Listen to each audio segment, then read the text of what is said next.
നമസ്കാരം. പ്രധാന വാർത്തകൾ. പിഴയടച്ചില്ലെങ്കിൽ വിരമിച്ച ഓഫീസർക്ക് ജപ്തി. വിവരാവകാശം നിഷേധിച്ച 2 ഓഫീസർമാർക്ക് പിഴയിട്ടത് 10,000 രൂപ. വിരമിച്ച ഓഫീസർ ഉൾപ്പെടെ വിവരം നിഷേധിച്ച 2 ഉദ്യോഗസ്ഥർക്ക് 5,000 രൂപ വീതം പിഴ വിധിച്ച് സംസ്ഥാന വിവരാവകാശ കമ്മീഷൻ. വിരമിച്ച ഉദ്യോഗസ്ഥൻ നേരിട്ടെത്തി ഫൈൻ ഒടുക്കിയില്ലെങ്കിൽ സ്വത്തുക്കൾ ജപ്തി ചെയ്ത് പണം ഈടാക്കാനും സംസ്ഥാന വിവരാവകാശ commissioner doctor A Abdul Hakeem ഉത്തരവിറക്കി. തിരുവനന്തപുരം ജില്ലയിൽ മുള്ളുവിള പോങ്ങിൽ PC പ്രതീജയുടെ പരാതിയിലാണ് അതിയന്നൂർ ഗ്രാമപഞ്ചായത്തിൽ നിന്ന് വിരമിച്ച മുൻ വിവരാധികാരിയെ ശിക്ഷിച്ചത്. കോഴിക്കോട് നെച്ചാട് ഇമ്പിച്ചാലിയുടെ പരാതിയിൽ നെച്ചാട് ഗ്രാമപഞ്ചായത്ത് സെക്രട്ടറിയാണ് ശിക്ഷിക്കപ്പെട്ടത്. ഇരുവരും ജനുവരി 20-നകം പിഴയടയ്ക്കണം. സർവീസിലുള്ള ഉദ്യോഗസ്ഥർ നിശ്ചിത സമയത്തിനകം പിഴ ഒടുക്കിയില്ലെങ്കിൽ ശമ്പളത്തിൽ നിന്ന് പിടിക്കുകയും അച്ചടക്ക നടപടി സ്വീകരിക്കുകയും ചെയ്യും. സ്കൂളുകളിലെ ബോംബ് ഭീഷണി സന്ദേശം അയച്ചത് 12ാം ക്ലാസ്സുകാരൻ. ഡൽഹിയിലെ സ്കൂളുകളിലേക്ക് ബോംബ് ഭീഷണി സന്ദേശം അയച്ചത് 12ാം ക്ലാസ്സുകാരനാണെന്ന് ഡൽഹി പോലീസ്. വിദ്യാർത്ഥി കുറ്റം സമ്മതിച്ചു. മുമ്പ് സമാനമായ സന്ദേശങ്ങൾ അയച്ചതായി വിദ്യാർത്ഥി പോലീസിനോട് പറഞ്ഞു. വിദ്യാർത്ഥിയെ പോലീസ് കസ്റ്റഡിയിലെടുത്തു. കഴിഞ്ഞ വർഷം ഡിസംബറിൽ ഡൽഹിയിലെ 100-ലധികം സ്കൂളുകളിലേക്കാണ് ഭീഷണി സന്ദേശം ലഭിച്ചിരുന്നത്. VPN ഉപയോഗിച്ചായിരുന്നു സന്ദേശങ്ങൾ അയച്ചിരുന്നതിനാൽ പ്രതികളിലേക്ക് എത്താൻ വൈകി. നേരത്തെ ഡൽഹിയിലെ 3 സ്കൂളുകളിൽ ഉണ്ടായ ബോംബ് ഭീഷണികൾക്ക് പിന്നിൽ വിദ്യാർത്ഥികളാണെന്ന് പോലീസ് കണ്ടെത്തിയിരുന്നു. പരീക്ഷ മാറ്റിവെക്കാനും സ്കൂൾ അടച്ചിടാനുമാണ് ഇങ്ങനെ സന്ദേശങ്ങൾ അയച്ചതെന്നാണ് വിദ്യാർത്ഥികൾ മൊഴി നൽകിയത്.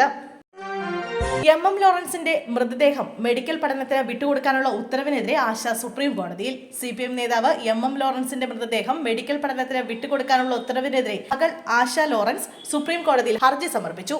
CPMനെ എതിർകക്ഷിയാക്കിയാണ് ഹർജി. രാഷ്ട്രീയ തീരുമാനമാണ് നടപ്പിലാക്കിയതെന്ന് ആശ ഹർജിയിൽ പറയുന്നു.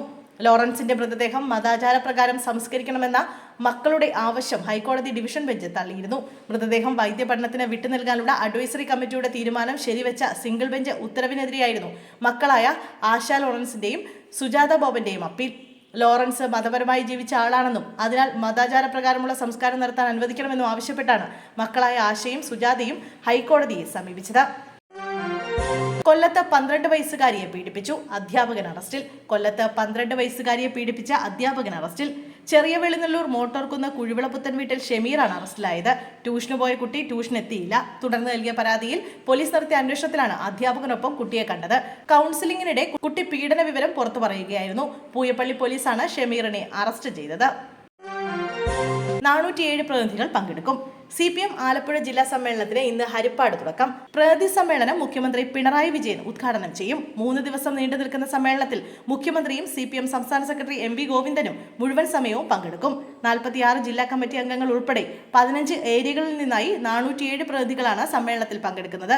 ജില്ലാ കമ്മിറ്റി ഓഫീസ് ബ്രാഞ്ച് അംഗമായ മുതിർന്ന നേതാവ് G സുധാകരൻ ഇത്തവണ ജില്ലാ സമ്മേളന പ്രതിനിധിയല്ല.